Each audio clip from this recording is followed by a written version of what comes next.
ഈ മീറ്റിങ്ങിൽ സംബന്ധിപ്പാൻ അവസരം ഒരുക്കിയ സർവശക്തനായ ദൈവത്തിന്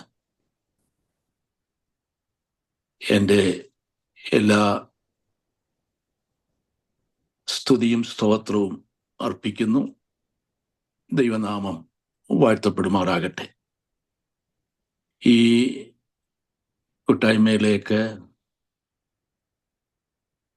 എന്നെ ക്ഷണിച്ച കർത്താവിൻ്റെ ദാസൻ പാസ്റ്റർ അനീഷ് ജെ കരിങ്ങാട്ടിലിനോടുള്ള പ്രത്യേക നന്ദിയും വന്ദനവും അറിയിക്കുന്നു. ഈ കൂട്ടായ്മയിൽ അനുഗ്രഹീതമായി ഗാനം ശുശ്രൂഷ നിർവഹിച്ച ബ്രദർ ജോയ്സ് മാത്യുവിനോട് പ്രത്യേക വന്ദനം അറിയിക്കുന്നു. വിവിധ നിരകളിൽ കർത്താവിൻ്റെ മഹത്വമുള്ള ശുശ്രൂഷയിൽ വ്യാപൃതരായിരിക്കുന്ന കർത്തൃദാസന്മാർ, വാത്സല്യ സഹോദരീ സഹോദരങ്ങൾ എല്ലാവർക്കും വന്ദനം അറിയിക്കുന്നു. എൻ്റെ ആത്മസ്നേഹിതൻ ഫോണി ടെക്സസ് കേന്ദ്രമാക്കി പ്രവർത്തിക്കുന്ന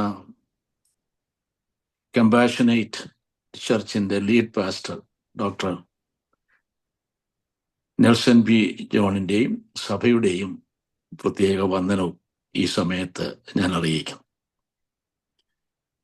കർത്താവിൻ്റെ ദാസൻ പാസ്റ്റർ അനീഷ് ഓർപ്പിച്ചതുപോലെ അല്പസമയം ദൈവവചനം ധ്യാനിപ്പാൻ ദൈവം നമുക്ക് അവസരം ഒരുക്കിയതിൽ കർത്താവിനെ സ്തുതിക്കുന്നു. ഇന്ന് നാം ധ്യാനത്തിനായി എടുത്തിരിക്കുന്ന വേദഭാഗങ്ങൾ രാജാക്കന്മാരുടെ 1-ാം പുസ്തകം 19-ാം അധ്യായം 19 മുതൽ 21 വരെയുള്ള വചനങ്ങളും, രാജാക്കന്മാരുടെ പുസ്തകം 2 രാജാക്കന്മാർ 3-ാം അധ്യായം 11 മുതൽ 12 വരെയുള്ള വാക്യങ്ങളുമാണ്. ഈ വേദഭാഗങ്ങൾ നാം ഇതിനു മുമ്പ് വായിച്ചിട്ടുണ്ട് എന്ന് ഞാൻ കരുതട്ടെ. നമുക്ക് പരിചിതമായ ഒരു വേദഭാഗമാണ്. 2 വേദഭാഗങ്ങൾ. ഈ വേദഭാഗങ്ങൾ നാം കുട്ടി വായിക്കുമ്പോൾ ഇതിന് ഒരു തലക്കെട്ട് നാം നൽകുന്നത് ഡിമെൻഷൻസ് ഓഫ് കോളിംഗ്, ദൈവവിളിയുടെ വിവിധ തലങ്ങൾ എന്നുള്ളതാണ്. ഈ വേദഭാഗങ്ങൾ നാം ധ്യാനിക്കുമ്പോൾ ധ്യാന വിഷയമായി നമുക്ക് കൈക്കൊള്ളുവാൻ സാധിക്കുന്നത് തിരിഞ്ഞു നോക്കുവാൻ പ്രേരിപ്പിക്കുന്ന കലപ്പകളെ കത്തിച്ചു കളയുവാൻ തീരുമാനമെടുത്ത ഒരു പ്രവാചക ശ്രേഷ്ഠന്റെ ധന്യമായ ശുശ്രൂഷയാണ് ഇന്നത്തെ നമ്മുടെ ധ്യാന വിഷയം. 2 പ്രവാചകന്മാരെ കുറിച്ച് നാം ഈ വേദഭാഗങ്ങൾ വായിക്കുന്നു. ഏലിയാവ്, ഏലീശ. ഏലിയാവ് എന്ന പേരിൻ്റെ അർത്ഥം യഹോവ എൻ്റെ ദൈവം. ഏലീശ എന്ന പേരിൻ്റെ അർത്ഥം ദൈവം എൻ്റെ രക്ഷ. പ്രവാചകൻ എന്ന പേരിൻ്റെ അർത്ഥം ഭാരം വഹിക്കുന്നവൻ എന്നാണ്. പ്രവാചകം എന്ന പദത്തിൻ്റെ അർത്ഥം ഭാരം എന്നുള്ളതാണ്. യഹോവയുടെ പ്രവാചകന്മാർ ഭാരം വഹിക്കുന്നവരാണ്. ദൈവം അവർക്ക് കൊടുത്ത ദൈവത്തിൻ്റെ അരുളപ്പാട് ആർക്കു വേണ്ടി അത് കൊടുത്തോ അവരെ അത് ഭരമേൽപ്പിക്കുന്നത് വരെ ഒരു ഭാരമായി അവരിൽ അവശേഷിക്കുന്നു. പഴയ നിയമകാലങ്ങളിൽ പ്രവാചക ശുശ്രൂഷ ധന്യമേറിയ ശുശ്രൂഷയായിരുന്നു. അതിന് തെളിവായി എബ്രായ ലേഖനം 1-ാം അധ്യായം 1-ാം വാക്യത്തിൽ നാം വായിക്കുന്നത്, പണ്ട് ദൈവം പ്രവാചകന്മാർ മുഖാന്തരം ഭാഗമായി വിവിധങ്ങളായും സംസാരിച്ചു. പഴയ നിയമകാലത്ത് ദൈവത്തിന് ജനത്തോട്, അത് യഹോവയുടെ ജനത്തിന് പുറത്തുള്ള ജാതികൾ എല്ലാവരോടും ദൈവത്തിന് അറിയിപ്പാനുള്ള ദൈവത്തിൻ്റെ ദൂതുകൾ പ്രവാചകന്മാരെ ഫലമേൽപ്പിച്ചു, പ്രവാചകന്മാരെ അത് അറിയിച്ചു പോകും. പ്രവചന പുസ്തകങ്ങൾ, യെശയ്യാ പ്രവചനം തുടങ്ങിയുള്ള പുസ്തകങ്ങൾ നാം വായിക്കുമ്പോൾ ഓരോ രാജ്യത്തെക്കുറിച്ചുള്ള പ്രവാചകം എന്ന് ഓരോ പാരഗ്രാഫിൽ നാം അത് വായിച്ച് മനസ്സിലാക്കും. വിശദീകരിക്കാനായിട്ട് സമയമെടുക്കുന്നില്ല. എബ്രായ ലേഖനം 1-ാം അധ്യായം 1-ാം വാക്യത്തിൽ നാം കേട്ടുവല്ലോ, ദൈവം പഴയ നിയമകാലങ്ങളിൽ പ്രവാചകന്മാർ മുഖാന്തരം സംസാരിച്ചിരുന്നു. ആ ഒരു വാക്യത്തിൽ 2 സത്യങ്ങൾ നാം ഗ്രഹിക്കുകയാണ്.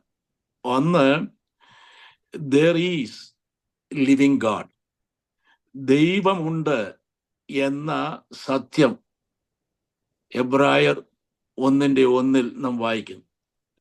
2, God reveals himself to mankind, ദൈവം മനുഷ്യന് തന്നെ തന്നെ വെളിപ്പെടുത്തുന്നു എന്ന് നാം ആ ഒരു വാക്യത്തിലൂടെ മനസ്സിലാക്കും. ദൈവം ജനത്തോട് സംസാരിച്ചു, പ്രവാചകന്മാർ മുഖാന്തരം സംസാരിച്ചു. അത് വിവിധങ്ങളായിട്ടും ഭാഗമായിട്ടും വ്യത്യസ്ത സാഹചര്യങ്ങളിൽ, സമയങ്ങളിൽ ദൈവം സംസാരിച്ചു എന്ന് നാം വായിക്കുന്നുണ്ട്.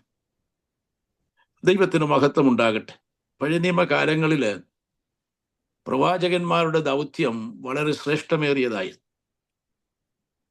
അക്കാലത്ത് വളരെ ആദരിക്കപ്പെട്ട പ്രവാചകന്മാരുണ്ട്, നിന്ദിക്കപ്പെട്ട് അടിമകളാക്കി തീർന്നതായ പ്രവാചകന്മാരുമുണ്ട്. ദാനിയേലിനെ കുറിച്ച് നാം വായിക്കുന്നത് അടിമയായി കൊണ്ടുപോയി, യെഹെസ്കേലിനെയും അടിമയായി ബാബിലോണിൽ കൊണ്ടുപോയി നെബൂഖദ്നേസർ ചക്രവർത്തി. അവിടെ നെബൂഖദ്നേസർ ചെന്ന് നെബൂഖദ്നേസറിന്റെ പ്രവാചക ശബ്ദം കേട്ടപ്പോൾ നെബൂഖദ്നേസർ ചക്രവർത്തി അതിൽ വളരെ ആകർഷണീയനായി. ചരിത്രകാരന്മാർ എഴുതിയിരിക്കുന്നത് മനോഹരമായ ഒരു വില അവിടെ പണിത് അദ്ദേഹത്തെ അവിടെ പാർപ്പിക്കുവാനായിട്ട് ആഗ്രഹിച്ചു. എന്നാൽ യെഹെസ്കേല് തൻ്റെ വൈമനസ്യം ആ കാര്യത്തിൽ വെളിപ്പെടുത്തി ശേഷം ജനത്തോടൊപ്പം കേബാർ നദിയുടെ തീരങ്ങളിൽ പാർത്ത് സിയോനെ ഓർത്ത് ദിനംതോറും പ്രാർത്ഥിക്കുകയും കരയുകയും ചെയ്തുകൊണ്ടിരുന്നു. ഇവിടെ നാം വായിച്ച് കേട്ട വേദഭാഗങ്ങളിൽ ഒന്നാമത്തെ ഭാഗം 1 രാജാക്കന്മാർ 19-ാം അധ്യായം 19 മുതൽ 21 വരെയുള്ള വാക്യങ്ങളിൽ സാഫാത്തിന്റെ മകനായ ഏലീശയെ ഏലിയാവ് കണ്ടെത്തി എന്ന് വായിക്കുന്നു. ഏലിയാവ് ഏലീശയുടെ അരികെ ചെന്നു തൻ്റെ പുതപ്പ് ഏലീശയുടെ മേലെ ഇട്ടു എന്ന് നാം വായിക്കും. അങ്ങനെ ഏലിയാവിന് ഏലീശയെ കാണുവാൻ അറിയുവാൻ ഇടയായിത്തു. എന്തുകൊണ്ടാണ് ഏലീശയുടെ മേലെ ഏലിയാവ് തൻ്റെ പുതപ്പിട്ടത്? ഏലിയാവ് ഹോരേബിന്റെ ഗുഹയിൽ പാർത്തിരുന്നപ്പോൾ തനിക്ക് ലഭിച്ച നിയോഗമായിരുന്നു, പ്രവാചകനെ നീ അഭിഷേകം ചെയ്യണം, 2 രാജാക്കന്മാരെയും അഭിഷേകം ചെയ്യണം. പ്രവാചകനെ അഭിഷേകം ചെയ്യണം എന്നുള്ളത് 3ാമതായി കൊടുത്ത നിയോഗമായിരുന്നു, ആദ്യം രാജാക്കന്മാരുടേതായി. എന്നാൽ ഏലിയാവ് ആദ്യം ഏലീശയെ അഭിഷേകം ചെയ്തു. പിന്നീട് രാജാക്കന്മാരെ അഭിഷേകം ചെയ്യുന്നതിനുള്ള നിയോഗം ഏലീശയെ ഫലമേൽപ്പിച്ചു എന്ന് നാം ആ വേദഭാഗങ്ങൾ വായിക്കും. ഇവിടെ നാം ഈ വചനം പഠിക്കുമ്പോൾ കുറെ കാര്യങ്ങൾ വളരെ ശ്രദ്ധേയമാണ്. അതിലൊന്ന്, പ്രവാചകനെ അഭിഷേകം ചെയ്യുന്ന സംഭവം ചരിത്രത്തിൽ ആദ്യം സംഭവിക്കുകയാണ്. ഇവിടെയാണ് നാം അത് കാണുന്നത്. രണ്ടാമതായി, എപ്പോഴും അഭിഷേകത്തിന് ഉപയോഗിച്ചുകൊണ്ടിരുന്നത് തൈലാഭിഷേകം, തൈലം കൊണ്ടായിരുന്നു അഭിഷേകം. ഇവിടെ നാം വായിക്കുന്നത് മേലങ്കി കൊണ്ടുള്ളതായ അഭിഷേകമായിരുന്നു. ഏലിയാവ് തൻ്റെ മേലങ്കി എലീശയുടെ മേൽ ഇട്ടു എന്ന് നാം അവിടെ വായിക്കുന്നുണ്ട്. ദൈവം അതേ കൊടുത്ത നിയോഗം എലീശ ഏറ്റെടുത്ത് ഏലിയാവിനെ ആ സമയം മുതൽ അനുഗമിപ്പാൻ നിയോഗിതനായി. അപ്പോൾ എലീശ പറഞ്ഞൊരു കാര്യമുണ്ട്, ഒരു കാര്യത്തിന് വേണ്ടി എന്നെ അനുവദിക്കണം, അപ്പനെയും അമ്മയെയും എനിക്ക് ചുംബിക്കണം, എന്നിട്ട് ഞാൻ അനുഗമിക്കാം. അപ്പോൾ ഏലിയാവ് ഏലീശയോട് പറഞ്ഞൊരു കാര്യമുണ്ട്, ഞാൻ നിനക്ക് എന്തു ചെയ്തു എന്ന് നീ ഓർക്കണം. ഇന്ന് ഈ ദൂത് നാം കേട്ടുകൊണ്ടിരിക്കുമ്പോൾ നമ്മുടെ പരമാർത്ഥ മനസ്സിനെ ഉണർത്തിക്കൊണ്ടിരിക്കുന്നതായ ഒരു ദൈവശബ്ദമാണ്, ഞാൻ നിനക്ക് എന്ത് ചെയ്തിരിക്കുന്നു എന്ന് ഓർക്കണം. നമ്മുടെ അരുമനാഥനായ കർത്താവ്, നമ്മുടെ രക്ഷകനായ കർത്താവ്, നമ്മെ പേർ ചൊല്ലി വിളിച്ച കർത്താവ്, നമ്മെ തൻ്റെ വിശുദ്ധ ആരാധനയ്ക്ക് വേണ്ടി, ശുശ്രൂഷയ്ക്ക് വേണ്ടി തിരഞ്ഞെടുത്ത നമ്മുടെ കർത്താവ് നമുക്ക് വേണ്ടി എന്ത് ചെയ്തു എന്ന് നാം ഓർക്കുമ്പോൾ ഒരു നിമിഷം പോലും കർത്താവിൻ്റെ സന്നിധി വിട്ട് ഇടത്തോട്ടോ വലത്തോട്ടോ മാറുവാൻ നമുക്ക് ഇടവരികയില്ല. സ്തോത്രം. ദൈവത്തിന് മഹത്വം ഉണ്ടാകട്ടെ. ഒരു എപ്പിസ്കോപ്പൽ കുടുംബത്തിൽ ജനിച്ചു വളർത്തപ്പെട്ട ഞാൻ ബാല്യത്തിൽ തന്നെ പള്ളി ആരാധനയിലും സൺഡേ സ്കൂൾ പഠനത്തിലും ഒക്കെ ഏർപ്പെട്ട നാളുകൾ മുൻപോട്ട് നയിക്കുമ്പോൾ എൻ്റെ വീട്ടിൽ എൻ്റെ അമ്മ ആദ്യം സ്നാനമേറ്റ് പെന്തക്കോസ്ത് വിശ്വാസത്തിലേക്ക് വന്നു. ഞങ്ങൾ അന്ന് കോഴഞ്ചേരിക്ക് സമീപത്തുള്ള പുന്നക്കാട് ഇമ്മാനുവേൽ മർത്തോമ പള്ളിയിലെ അംഗങ്ങളായി. അക്കാലത്ത് ആരെങ്കിലും സ്നാനമേറ്റുവെന്ന് സ്വീകരിക്കുമ്പോൾ ഭദ്രാസനത്തിൻ്റെ ബിഷപ്പ്, അവർ തിരുമേനി എന്ന് വിളിക്കും, അത് മുടക്ക് കൽപ്പന അയക്കും. അത് ഇടവ് വികാരി സ്വീകരിച്ച് അത് കപ്പ്യാർ വഴി വീട്ടിൽ എത്തിക്കുന്ന പതിവാണ്. അങ്ങനെ വിശ്വാസ സ്നാനം സ്വീകരിച്ചത് കൊണ്ട് എൻ്റെ അമ്മയെ ആ പള്ളിയിൽ നിന്ന് മുടക്കുവാനിടയായി. ഞാൻ ഇന്ന് ബ്രാക്കറ്റിലിട്ടെന്ന് ഓർപ്പിക്കട്ടെ, ഇന്ന് അങ്ങനെ ആരെയും മുടക്കത്തില്ല. എനിക്കറിയാം, എൻ്റെ ആ മാതൃപള്ളിയിൽ തന്നെ ഇന്ന് അനേകം അമ്മമാര്, സഹോദരിമാര് ഒക്കെ സ്നാനപ്പെട്ടവരാണ്. സ്നാനമേറ്റിട്ടും ഇന്ന് അവർ അവിടെ നിൽക്കും. ഞാൻ അതേ വിശ്വാസത്തിൽ തന്നെ എൻ്റെ കുടുംബസ്ഥരായ അനേക പിതാക്കന്മാർ, മാതാക്കൾ, സഹോദരി സഹോദരങ്ങൾ ഒക്കെ ഉള്ളതായ ഒരു പള്ളിയാണ്. എനിക്ക് അതിൽ തന്നെ തുടരുവാനായിരുന്നു എൻ്റെ ഒരു താല്പര്യം. എന്നാൽ ഒരു ദിവസം ഞാൻ പള്ളിയിൽ വികാരി അച്ഛനെ ചെന്ന് കണ്ടു. അച്ഛനോട് പറഞ്ഞു, അച്ഛൻ, എൻ്റെ വീട്ടിലെ അമ്മയും അപ്പച്ചനും ഒക്കെ പെന്തക്കോസ്ത് സത്യങ്ങളിലേക്ക് പോയി, എനിക്ക് ഈ പള്ളിയിൽ തുടരണമെന്ന് പറഞ്ഞു. അപ്പോൾ അച്ഛന് അല്പനേരം ശ്രദ്ധിച്ചിരുന്ന് ഞാൻ പറഞ്ഞത് കേട്ട് എന്നോട് പറഞ്ഞു, മോനെ, അപ്പച്ചനും അമ്മച്ചിയും എടുത്ത തീരുമാനമാണ് ശരിയായ തീരുമാനം. അതുകൊണ്ട് മോനും ആ മാർഗത്തിൽ ജീവിക്കണം, മോനും ആ വിശ്വാസം കൈക്കൊള്ളണം. അതുകൊണ്ട് എൻ്റെ സാക്ഷ്യം ഞാൻ എവിടെയൊക്കെയോ പറയുമ്പോൾ ആരംഭത്തിൽ പറയുന്ന ഒരു കാര്യമാണ്, എന്നെ പെന്തക്കോസ്ത് സത്യങ്ങളിലേക്ക് വഴി നടത്തിയത് മർത്തോമായിലെ ഒരു പുരോഹിതനാണ്. സ്തോത്രം.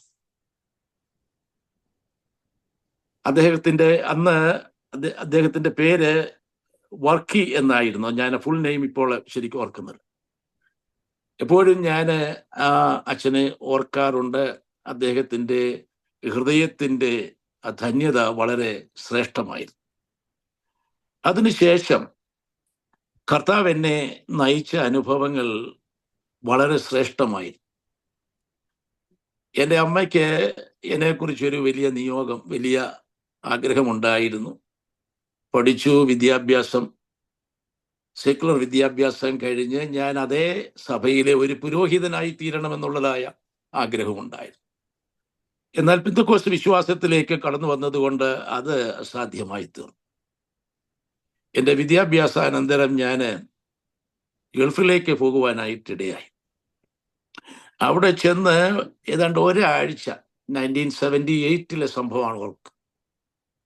അവിടെ ചെന്ന് ഒരാഴ്ച കഴിഞ്ഞപ്പോൾ മഞ്ഞപ്പിത്തം ബാധിച്ച് ഒരു സന്ധ്യയെങ്കിൽ ഞാൻ മയങ്ങി തറയിൽ വീഴുവാനിടയായി. എൻ്റെ മൂത്ത സഹോദരൻ അവിടെ ഉണ്ടായിരുന്നു. എൻ്റെ സഹോദരൻ എന്നെ സ്നേഹിതരും കയ്യിലെടുത്ത് അടുത്തുള്ള ആശുപത്രിയിൽ കൊണ്ടുപോയി. ഞാൻ രക്ഷപ്പെടും എന്ന് എന്നെ ചികിത്സിച്ച ഡോക്ടർമാർക്ക് പോലും പ്രതീക്ഷയില്ലായി. 14 ദിവസം ഞാൻ അബോധാവസ്ഥയിൽ കിടന്നു. 91 ദിവസം എഴുന്നേൽപ്പാൻ വഹിയാതെ വണ്ണം ഒരു കിടക്കയിൽ കിടന്നു. ഇന്ന് അനേകർക്ക് രോഗസൗഖ്യത്തെക്കുറിച്ച് പറയുവാനും, എന്നാൽ ഒരു പടി കൂടി കടന്ന് എൻ്റെ സാക്ഷ്യമായി എനിക്ക് ഓർപ്പിക്കുവാനുള്ളത്, എൻ്റെ ദൈവം മരിച്ചവനായിരുന്ന എനിക്ക് ഒരു പുതിയ ജീവൻ തന്ന്, രണ്ടാമത് ഒരു സെക്കൻഡ് ലൈഫ് തന്ന് എന്നെ തൻ്റെ ശുശ്രൂഷയ്ക്ക് ആക്കിയിരിക്കുന്നു എന്ന് ഓർക്കുമ്പോൾ ഞാൻ നന്ദിയോടെ ദൈവത്തെ സ്തുതിക്കുന്നു. അതുകൊണ്ടാണ് നാം ഈ വേദഭാഗങ്ങൾ ധ്യാനിച്ചു വന്നപ്പോൾ ഈ വാക്യശകലത്തിൽ ഞാൻ നിനക്ക് എന്ത് ചെയ്തിരിക്കുന്നു എന്ന് നീ ഓർക്കണം. ആ വാക്യശകലത്തിൽ വന്നപ്പോൾ അത് എൻ്റെ പരമാർത്ഥ മനസ്സിനെ ഒന്ന് തൊട്ട് എൻ്റെ സാക്ഷ്യത്തെ ഉണർത്തുവാനായിട്ടിടയായി തീർന്നു. ഞാൻ ആ രോഗത്തിൽ നിന്ന്, മരണത്തിൽ നിന്ന് മോചിതനായി. ഓർക്കണമേ, 14 ദിവസം അബോധാവസ്ഥയിൽ കിടന്ന്, അതിനുശേഷം 91 ദിവസം ഒരു കിടക്കയിൽ കിടന്ന്, ആ രോഗത്തിൽ നിന്ന്, മരണത്തിൽ നിന്ന് മോചിതനായി ഞാൻ ഒരു പ്രാവശ്യം നാട്ടിൽ അവധിക്ക് വന്നപ്പോൾ എൻ്റെ വീട്ടിൽ ഒരു പ്രാർത്ഥന ക്രമീകരിച്ചു. 3 ദിവസത്തെ ഉപവാസ പ്രാർത്ഥന. ആ ഉപവാസ പ്രാർത്ഥനയിൽ ഒരു ദൈവദാസൻ കടന്നു വരുവാനായിട്ടിടയായി. ആ ദൈവദാസന്റെ പേര് വാര്യാപനം യോഹന്നാച്ചാൻ എന്നാണ്. പലർക്കും ആ ദൈവദാസനെ അറിയാമല്ലോ. എൻ്റെ കുടുംബത്തോട് ഞങ്ങളുമായിട്ട് വളരെയധികം ആത്മീക ബന്ധം, സ്നേഹമുള്ള ഒരു ദൈവദാസനായി. അതിനുശേഷം എല്ലാ വർഷവും അവസാനത്തെ 3 ദിവസം, ഡിസംബർ 29, 30, 31 ഈ ദിവസങ്ങളിൽ ഞങ്ങളുടെ ഭവനങ്ങളിലും ആ ദൈവദാസനെ ക്ഷണിച്ച് കൂട്ടായ്മ ഒരുക്കുമായി.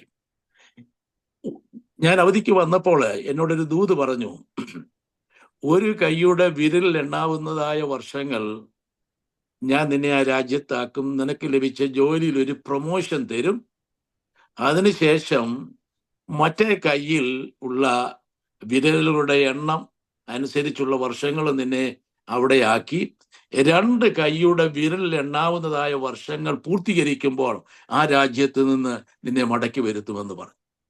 10 വർഷം കഴിഞ്ഞ് ഞാൻ ആ രാജ്യത്ത് നിന്ന് മടങ്ങി വരുവാനായിട്ടിടയായി. ഇത് ദൈവാത്മാ നിയോഗത്താൽ സംഭവിച്ചതായ കാര്യമാണ്. 1988 മടങ്ങി വന്ന് അന്ന് മുതൽ ഇന്ന് വരെ ഈ വചനം സംസാരിക്കുന്ന, സാക്ഷ്യം സംസാരിക്കുന്ന സമയം വരെ കർത്താവ് തന്ന ആയുസ്, ആരോഗ്യം, അവസരങ്ങള്, സമയങ്ങള് എല്ലാം കർത്താവിൻ്റെ രാജ്യത്തിൻ്റെ വ്യാപ്തിക്കായിട്ട് ഞാൻ ഉപയോഗിച്ചുകൊണ്ടിരിക്കുന്നു. അതിൻ്റെ ഒരു പ്രധാന കാരണം ഇന്ന് വായിച്ച്, ഇന്ന് നാം ധ്യാനിച്ചുകൊണ്ടിരുന്ന് നാം എത്തിച്ചേർന്നതായ ആ ഒരു വാക്യശകലം, ഞാൻ നിനക്ക് എന്ത് ചെയ്തു എന്ന് നീ ഓർക്കണം. കർത്താവ് എന്നെ രോഗത്തിൽ നിന്ന് സൗഖ്യമാക്കി, മരണത്തിൽ നിന്ന് എന്നെ വീണ്ടെടുത്തു. ഇന്ന് ഞാൻ ആയിരിക്കുന്നത് കർത്താവ് എനിക്ക് സൗഖ്യം തന്നതുകൊണ്ടാണ്, കർത്താവ് എൻ്റെ ജീവനെ മടക്കി തന്നതുകൊണ്ടാണ്. അതുകൊണ്ട് അതേ ശിഷ്ടമുള്ള ആയുസ്, അവസാന ശ്വാസം വരെ ദൈവത്തിന് വേണ്ടി, ദൈവനാമ മഹത്വത്തിനായി, ദൈവത്തിൻ്റെ രാജ്യത്തിന് വേണ്ടി പ്രയോജനപ്പെടണമെന്ന് ഞാൻ ആഗ്രഹിക്കും. കഴിഞ്ഞ 30 വർഷങ്ങൾ വടക്കേ ഇന്ത്യ കേന്ദ്രമാക്കി, മധ്യപ്രദേശ് ഇറ്റാർസി കേന്ദ്രമാക്കി പ്രവർത്തിക്കുന്ന ഫെലോഷിപ്പ് സഭകളോട് ചേർന്ന് കർത്താവിൻ്റെ ശുശ്രൂഷ ചെയ്തുകൊണ്ടിരിക്കും. വടക്കേ ഇന്ത്യയെക്കുറിച്ചുള്ള ഒരു ആത്മഭാരം ദൈവം എൻ്റെ ഹൃദയത്തിൽ തന്നു.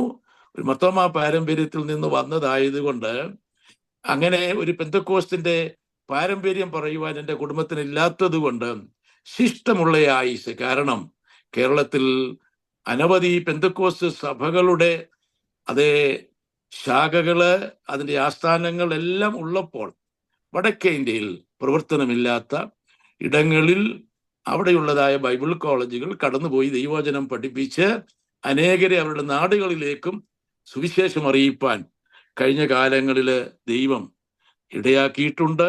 അതൊക്കെ ഓർക്കുമ്പോൾ നന്ദിയോടെ ദൈവത്തെ സ്തുതിക്കുന്നു. സ്തോത്രം. ഇവിടെ നാം വായിച്ച് കേട്ടതായ വേദഭാഗം, ഏലിയാവ് ഏലീശയോട് പറഞ്ഞു, ഞാൻ നിനക്ക് എന്ത് ചെയ്തു എന്നുള്ളത് നീ ഓർത്തുകൊള്ളണം. അപ്പോൾ പറഞ്ഞത്, അപ്പനെയും അമ്മയെയും എനിക്കൊന്ന് ചുംബിക്കണം. അത്രയും മാത്രമേ ഏലിയാവിനോട് എലീശ മറുപടി പറഞ്ഞുള്ളൂ. അവിടെ പറയാതെ പറഞ്ഞു വെച്ച ഒരു കാര്യം കൂടിയുണ്ട്. അത് ഒരു സത്യമുണ്ട്. ഞാനത് ഒന്ന് പറഞ്ഞു കേൾപ്പിക്കാം. തിരിഞ്ഞു നോക്കുവാൻ പ്രേരിപ്പിക്കുന്ന കലപ്പയും അവിടെയുണ്ട്, അതിനെയും എനിക്ക് കത്തിക്കണം.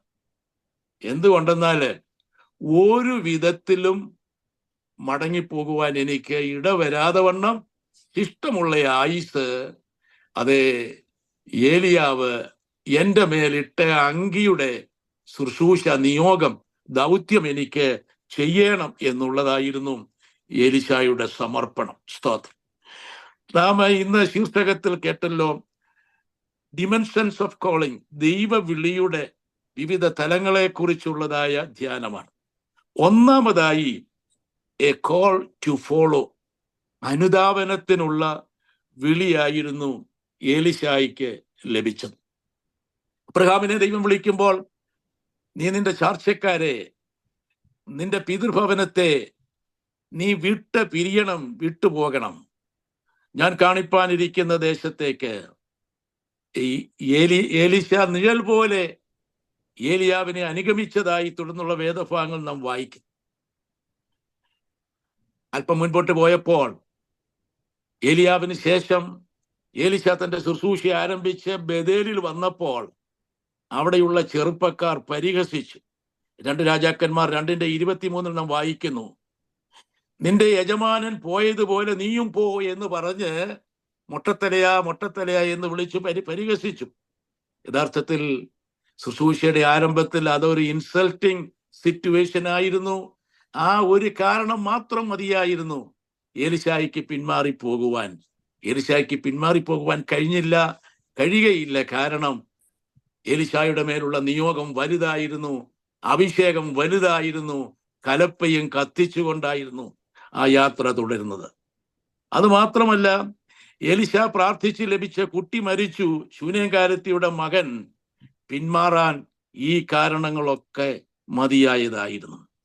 എന്നാൽ വസ്ത്രം കീറി, കലപ്പയൊടിച്ചു, കാളയെ പാചകം ചെയ്തു, തോട് കടന്നു, പാലം കത്തിച്ചു, ഇനിയൊരു മടക്കമില്ല, ഇനിയും പിന്നോട്ടുള്ള യാത്രയില്ല എന്ന് എലീശ തീരുമാനിച്ചു. ഇത് നാം കേട്ടുകൊണ്ടിരിക്കുമ്പോൾ നമ്മോട് ഓരോരുത്തരോടും ദൈവാത്മാവ് സംസാരിച്ചു കൊണ്ടിരിക്കുകയാണ്. നമ്മുടെ ഓരോരുത്തരുടെ മേലും ദൈവവിളിയുണ്ട്. വ്യത്യസ്തമായ നിരകളിൽ കർത്താവിന് വേണ്ടി പ്രയോജനപ്പെടുവാനുള്ള ദൈവവിളിയാണ്. ഇന്ന് പ്രിയപ്പെട്ടവരുടെ പ്രാർത്ഥന കേട്ടപ്പോൾ എൻ്റെ ഹൃദയം വളരെ സന്തോഷിപ്പാനിടയായി. ആ പ്രാർത്ഥനയിൽ തന്നെ നമ്മെ ദൈവം വിളിച്ച വിളിയുടെ നിയോഗമുണ്ട്. ആത്മഭാരത്തോടെ നമ്മുടെ സ്വന്തം രാജ്യത്തിന് വേണ്ടി, ഇന്ത്യക്ക് വേണ്ടി, ഈ രാജ്യത്തിന് വേണ്ടി, വടക്കേ ഇന്ത്യക്ക് വേണ്ടി, നശിച്ചു പോകുന്ന തലമുറകൾക്ക് വേണ്ടി. ഇന്ന് ലോകത്ത് വിവിധ ഇടങ്ങളിൽ 8 യുദ്ധങ്ങൾ നടക്കുകയാണ്. യുദ്ധങ്ങൾ അത് നിർത്തൽ ചെയ്യുന്നതിന് വേണ്ടിയുള്ള പ്രാർത്ഥന. ഇതെല്ലാം നമ്മുടെ മേലുള്ള നിയോഗത്തിന്റെ ദർശനമാകുന്നു എന്ന് നമുക്ക് മനസ്സിലാക്കുവാൻ സാധിക്കും. പിന്മാറിപ്പോയ പത്രോസിനെ മടക്കി കൊണ്ടുവന്നു.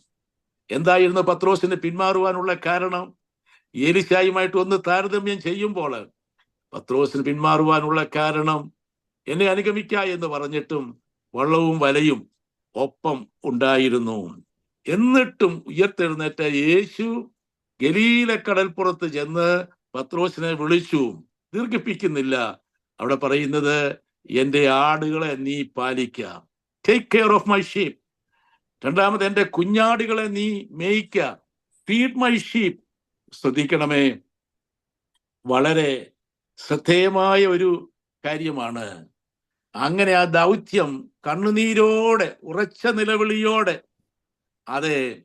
പത്രോസ് സ്വീകരിച്ചതായി നാം വായിക്കുന്നു. പിന്നീട് പത്രോസിന്റെ അങ്ങോട്ടുള്ള യാത്ര നാം ഓർക്കുമ്പോൾ എത്ര ശ്രേഷ്ഠകരമായി. അത് തുടരുവാൻ പത്രോസിനെയും മറ്റു ശിഷ്യന്മാരെയും പ്രാപ്തരാക്കിയത് പെന്തക്കോസ്ത് നാളിൽ അവരുടെ മേൽ ഇറങ്ങി വന്നതായ ആ അഭിഷേകത്തിന്റെ നിറവായിരുന്നു. അത് ലഭിച്ചു കഴിഞ്ഞപ്പോൾ വിളിച്ചു പറഞ്ഞു, മറ്റൊരുത്തരിലും രക്ഷയില്ല, രക്ഷിക്കപ്പെടുവാൻ ആകാശത്തിന്റെ കീഴിൽ മനുഷ്യരുടെ ഇടയിൽ നൽകപ്പെട്ട ഒരേ ഒരു നാമം, അത് യേശു ക്രിസ്തുവിന്റെ നാമമാണ്. അതിനു മുമ്പ്, യേശുവിന്റെ മരണത്തിന് മുമ്പ്, ഒരു ബാലിക ചോദിച്ചപ്പോൾ മഹാപുരോഹിതന്റെ വീട്ടുമുറ്റത്ത് വെച്ച് അതേ പ്രാഗിയും ആണയിട്ടും പറഞ്ഞു, ഞാൻ അറിയുന്നില്ല. നോക്കണമേ, ഒരു അഭിഷേകം പത്രോസിൽ വരുത്തിയ മാറ്റം എത്ര ശ്രേഷ്ഠമായിരുന്നു. 23-ാം സങ്കീർത്തനം 1-ാം വാക്യത്തിൽ ദാവീദ് പറയാതെ ഒരു കാര്യം അവിടെ എഴുതി വെക്കുകയാണ്, the lord is my shepherd. അതിന്റെ സാരാംശം, I am the sheep of that shepherd, I am the sheep of that shepherd എന്ന വചനമാണ് നമുക്ക് കാണുവാൻ സാധിക്കുന്നത്. അതേ, ഇടയനായിരിക്കുമ്പോൾ തന്നെ ഞാൻ ഒരു ആടാണ് എന്ന് ദാവീദ് അവിടെ ഓർപ്പിക്കുന്നു. ഇടയനെ അനുഗമിക്കുന്നതായ ആട്. സ്തോത്രം. ദൈവവിളി കേട്ട് നാം ഓരോരുത്തരും കാലാകാലങ്ങളിലായി ഈ നല്ല ദൈവത്തെ സേവിപ്പാൻ ഇറങ്ങി. നാളെ ഇതുവരെ ദൈവം നമ്മെ ഓരോരുത്തരെയും കരം പിടിച്ച് നടത്തിയല്ലോ. രണ്ടാമതായി, ഒന്നാമത് നാം കേട്ടത് അനുധാവനത്തിനായി അനുഗമിപ്പാനുള്ളതായ വിളി. മുൻപിൽ ഇടയനുണ്ട്, ഇടയനെ നാം അനുഗമിക്കുന്നു. ഓരോ ദിവസവും ഇടയൻ പറയും, ഇതാകുന്നു, അതെ, ഈ വഴിയായി നടന്നുകൊള്ളുക. പാർപ്പാൻ നാം എത്തേണ്ട പട്ടണത്തിൽ ചെല്ലുന്നത് വരെ നമ്മെ ചൊവ്വയുള്ള വഴിയിൽ നടത്തുന്നു നമ്മുടെ ഇടയൻ, നമ്മുടെ നായകൻ, മറ്റൊരു കാര്യസ്ഥൻ, ദൈവത്തിൻ്റെ പരിശുദ്ധാത്മാവ്. അനുഗമിപ്പാനുള്ള വിളിയാണ് ഈ വേദഭാഗങ്ങൾ നാം വായിച്ചു കേട്ടത്. രണ്ടാമതായിട്ട്, a call to render service, ശുശ്രൂഷയ്ക്കുള്ളതായ വിളിയാണ്. ദൈവവിളിയുടെ വിവിധ തലങ്ങളാണല്ലോ. ദൈവം മോശയെ 2 പ്രാവശ്യം വിളിച്ചു, മോശേ മോശേ എന്ന് വിളിച്ചു. വിശുദ്ധ ബൈബിളിൽ 7 പേരെ, ഒരു പേരെ 2 പ്രാവശ്യം ആവർത്തിച്ച് ദൈവം വിളിച്ചിട്ടുള്ളതായിട്ട് കാണുവാൻ സാധിക്കും. ആ ഓരോ വിളിക്കും ദൈവത്തിൻ്റെ ഉദ്ദേശം ആ വേദഭാഗങ്ങൾ ധ്യാനിക്കുമ്പോൾ നമുക്ക് മനസ്സിലാക്കുവാനായിട്ട് സാധിക്കും. ഇവിടെ മോശേ മോശേ എന്ന് ദൈവം വിളിച്ചത് എന്തിനു വേണ്ടിയാണ്? A call to render service. ദൈവത്തിന് ശുശ്രൂഷ ചെയ്യുവാനായിട്ടായിരുന്നു ദൈവം മോശയെ വിളിച്ചത്.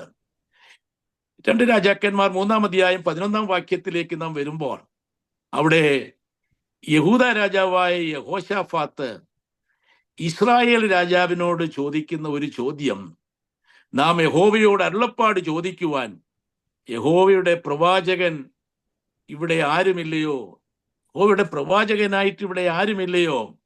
അപ്പോൾ കേട്ടു നിന്ന ഒരു ഭൃത്യൻ ഓർപ്പിക്കുന്നത്, ഏലിയാവിൻ്റെ കൈക്ക് വെള്ളമൊഴിച്ച ഏലിശ എന്ന പ്രവാചകൻ ഇവിടെയുണ്ട്.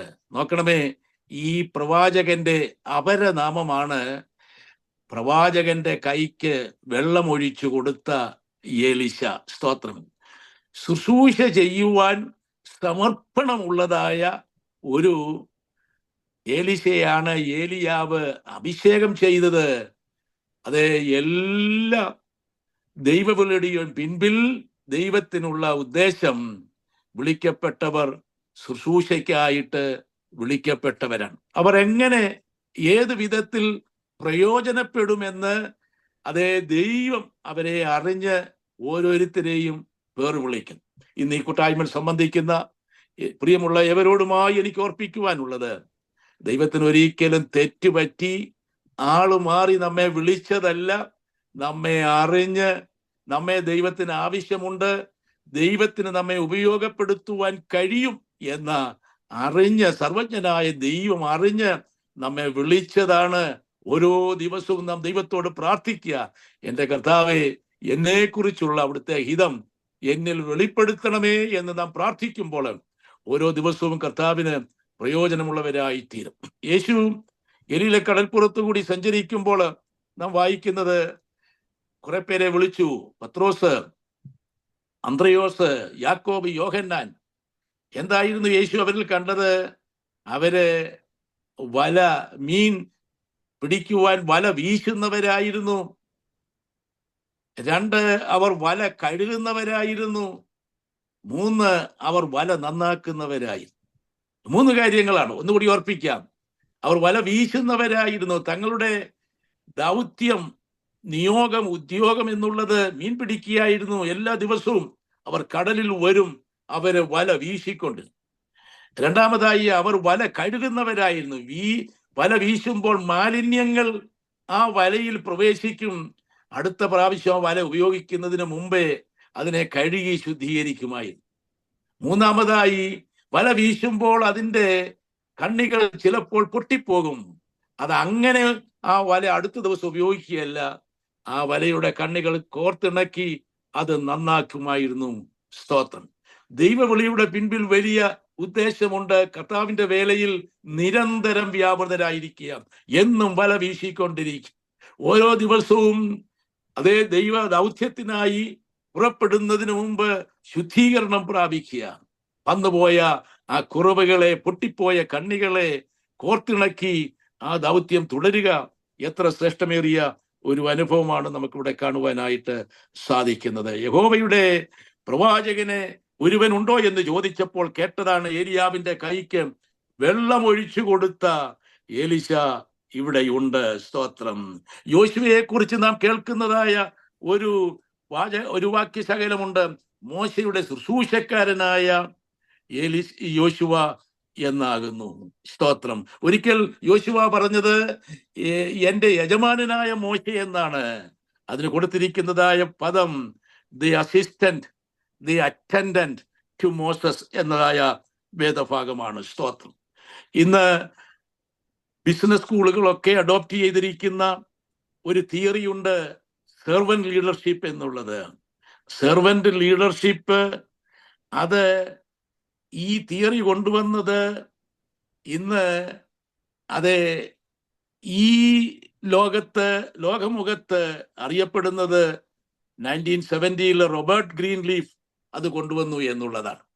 എന്നാൽ ദൈവവചനം പഠിക്കുമ്പോൾ സെർവന്റ് ലീഡർഷിപ്പിന്റെ ഉപജ്ഞാതാവ്, അത് ഇനാഗുറേറ്റ് ചെയ്തത് നമ്മുടെ കർത്താവായ യേശു ക്രിസ്തുവായി. പഴയ നിയമത്തിലുടനീളം നാം ആ വേദഭാഗങ്ങൾ കാണുവാനായിട്ട് സാധിക്കും. എലീശ ഒരു ദാസനായി തന്റെ ശുശ്രൂഷ ചെയ്തു. യെരിഹോവിലെ വെള്ളം ശുദ്ധീകരിച്ചു. ആദ്യ സേവനമായിരുന്നു. പ്രവാചക ശിഷ്യന്റെ ഭാര്യയുടെ കണ്ണുനീരൊപ്പുവാൻ എലീശയുടെ ആ ദാസ ശുശ്രൂഷയ്ക്ക് കാരണമായി തീർന്നു. ശൂനേംകാരിയുടെ വിരഹ ദുഃഖം മാറ്റുവാൻ ഈ ദാസ ശുശ്രൂഷയാൽ സാധിച്ചു. നയമാന്റെ കുഷ്ഠം മാറ്റുവാനും ഈ ദാസ ശുശ്രൂഷയാൽ ഈ എലീശായ്ക്ക് സാധിച്ചു. ശ്രദ്ധിക്കണമേ, ഇവിടെ എല്ലാം ധനമോ ശ്രേയസ്സോ അല്ല ലക്ഷ്യം, സേവനം മാത്രം ലക്ഷ്യം. സേവ്ഡ് ടു സെർവ് എന്ന് നാം വായിക്കുമല്ലോ. മാത്രമല്ല, ഗേഹസി വെള്ളിയും വസ്ത്രവും തേടുമ്പോൾ അതിനെ ശക്തമായി ശാസിക്കുവാനും ദൈവത്തിന്റെ ദാസന് ഇടയായി എന്ന് നമുക്ക് കാണുവാൻ സാധിക്കും. ശൂനേംകാരി വിധവയായ പ്രവാചക ശിഷ്യന്റെ ഭാര്യയോട് ചോദിക്കുന്നത്, ഞാൻ നിനക്ക് എന്ത് ചെയ്തു തരണം? ദൈവ വിളിയോടുള്ളതായ പ്രതികരണമാണ് നമുക്കവിടെ കാണുവാനായിട്ട് സാധിക്കുന്നത്. നമ്മുടെ കർത്താവ് ഒരിക്കൽ ഓർപ്പിച്ചു, ഞാൻ ശുശ്രൂഷ ചെയ്യിപ്പാനല്ല വന്നത്, ശുശ്രൂഷിക്കുവാൻ അത്രേ.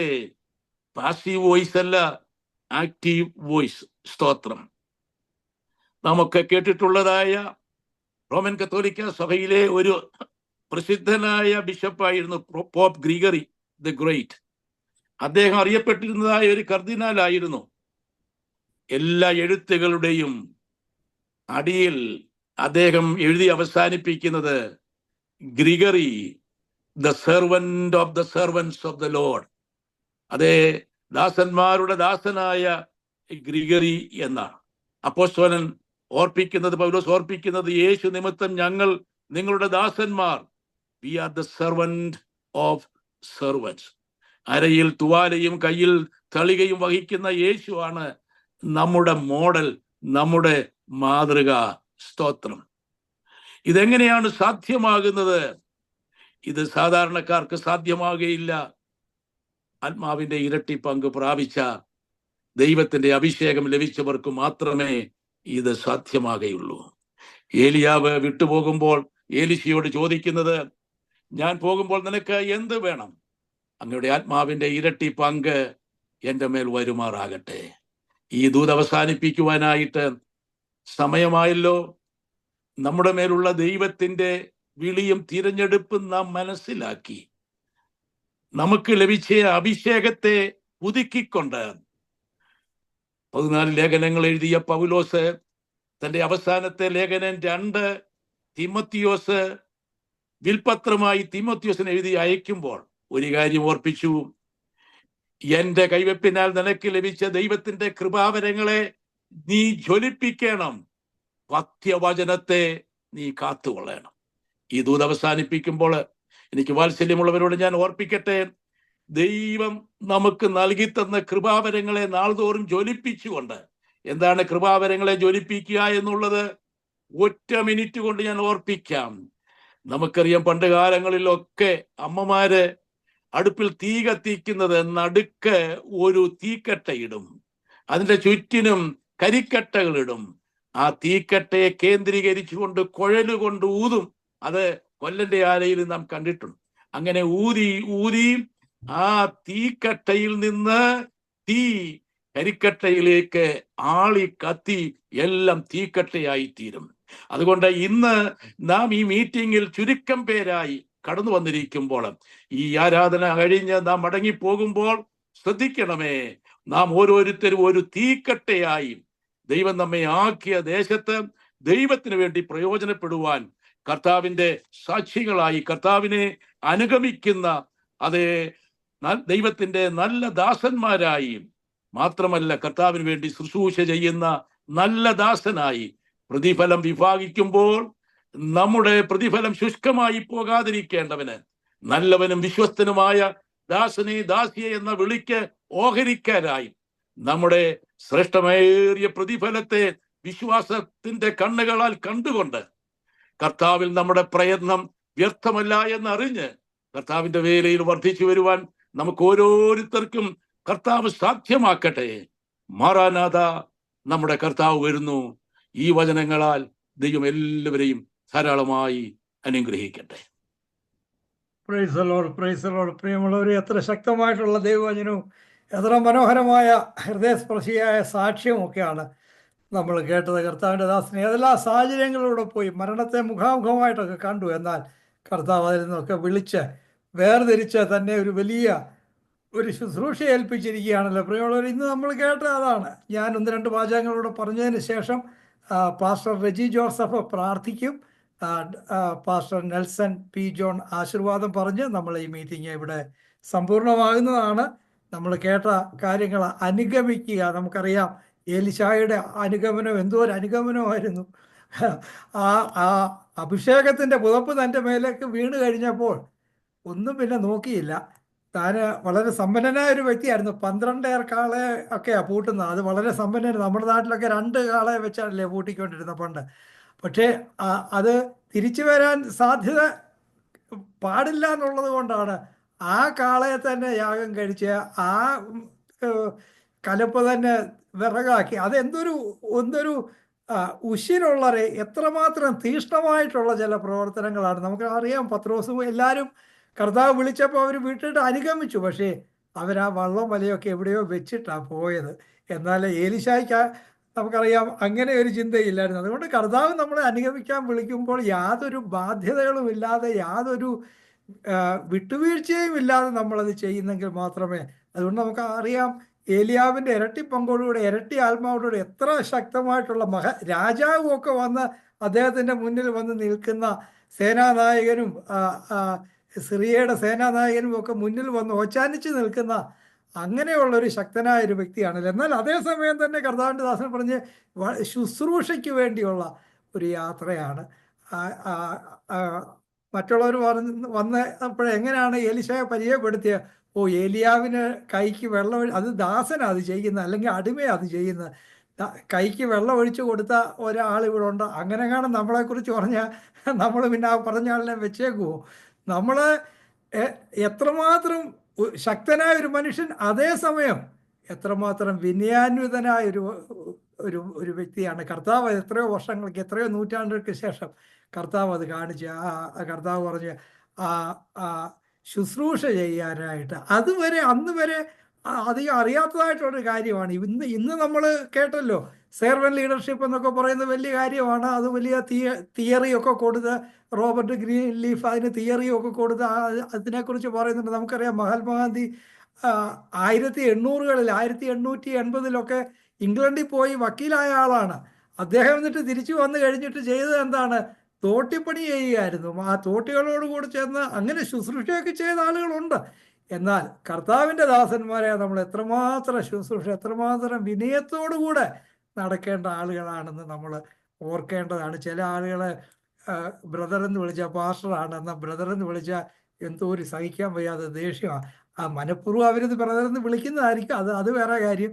എന്നാൽ കർത്താവിനെ പറഞ്ഞു, നിങ്ങൾ അങ്ങാടിയിൽ മുഖ്യാസനവും പേരും പദവിയും ഒക്കെ ആഗ്രഹിക്കുകയല്ല. നമ്മൾ പ്രിയമുള്ളവർ, കർത്താവിനെ പറഞ്ഞു ദാസൻ യജമാനേക്കാളും മീതെയല്ല, ഗുരുവിൻ്റെ താഴെ എപ്പോഴും ശിഷ്യൻ. നമ്മുടെ കർത്താവ് അങ്ങനെ ചെയ്തെങ്കിൽ പ്രിയമുള്ളവരെ, ആ കർത്താവിൻ്റെ ആത്മാവ് നമ്മുടെ മേലുണ്ടെങ്കിൽ തീർച്ചയായിട്ടും നമ്മൾ അങ്ങനെ ചെയ്യും. നമുക്കറിയാം യാക്കോബ് അപ്പോസ്തലൻ യേശുവിൻ്റെ ലോകപ്രകാരം തന്നെ യേശുവിൻ്റെ സഹോദരനായിരുന്നു, യേശുവിൻ്റെ ഇളയ സഹോദരനായിരുന്നല്ലോ യാക്കോബ്. എന്നാൽ അദ്ദേഹം ലേഖനം എഴുതുമ്പോൾ എന്താണ് എഴുതുന്നത്? യേശു ക്രിസ്തുവിൻ്റെ ദാസനായ യാക്കോബ് എഴുതുന്നതെന്നായിരുന്നു. അല്ലാതെ ഇന്നലെ ഞാൻ ആരോ എന്നോട് സംസാരിക്കുകയായിരുന്നു, അല്ലാതെ എൻ്റെ യേശു ക്രിസ്തുവിൻ്റെ ഇളയ സഹോദരനായ യാക്കോബ് എന്ന് പോലും എഴുതുന്നില്ല. അങ്ങനെയാണ് സത്യത്തിൽ. പക്ഷേ അദ്ദേഹം പറയുന്നത് എന്തുവാ? ഞാൻ വെറും ദാസനാണ്. പ്രിയമുള്ളവരെ, നമുക്ക് ആ ഒരു മനോഭാവം, നമുക്ക് അങ്ങനെയൊക്കെ ചിന്തിച്ചാൽ അയ്യോ മോശമായി പോയല്ലോ, അല്ലെങ്കിൽ ഇച്ചിരി കുറച്ച് ആരെങ്കിലും പറഞ്ഞാൽ നമുക്ക് വല്ലാതെ ദേഷ്യവും എന്നെ കൊച്ചാക്കി കളഞ്ഞെന്നൊക്കെ ഉള്ളൊരു ചിന്തയും, അതൊന്നും ഒരു ദൈവികമായിട്ടുള്ളൊരു ചിന്തയല്ല എന്നുള്ളത് നമ്മൾ മനസ്സിലാക്കേണ്ടതാണ്. കർത്താവിൻ്റെ ദാസന് ആ സാക്ഷ്യം എത്ര ചുരുക്കമാണെങ്കിലും എത്ര ശക്തമായിട്ടുള്ള സാക്ഷ്യമായിരുന്നു. പ്രിയമുള്ളവർ, ആ മരണത്തിൻ്റെ മുഖത്ത് നിന്നും കർത്താവ് വിളിച്ച് തന്നെ ഈ വേലയിലാക്കിയല്ലോ. ഈ ദിവസങ്ങളിൽ വളരെ ശക്തിയോടുകൂടെ കർത്താവിൻ്റെ വേലയിൽ വർദ്ധിച്ചു വരുന്നതിന് കർത്താവ് സഹായിക്കട്ടെ. ഇന്ന് ഈ പ്രെയർ ലൈനിൽ വന്ന് നമ്മോടൊപ്പം ഇത്രയും സമയം ചെലവഴിച്ചതിൽ വളരെ സന്തോഷം. ആ ചർച്ചിനെയും കർത്താവ് ധാരാളമായിട്ട് അനുഗ്രഹിക്കട്ടെ. ഷിക്കാഗോ പ്രെയർ ലൈനിൻ്റെ പേരിലുള്ള സ്നേഹം, സന്തോഷം, ആദരവ് പ്രകാശിപ്പിക്കുന്നു. കർത്താവ് നമ്മെ ഏവരെയും അനുഗ്രഹിക്കട്ടെ. Thank you.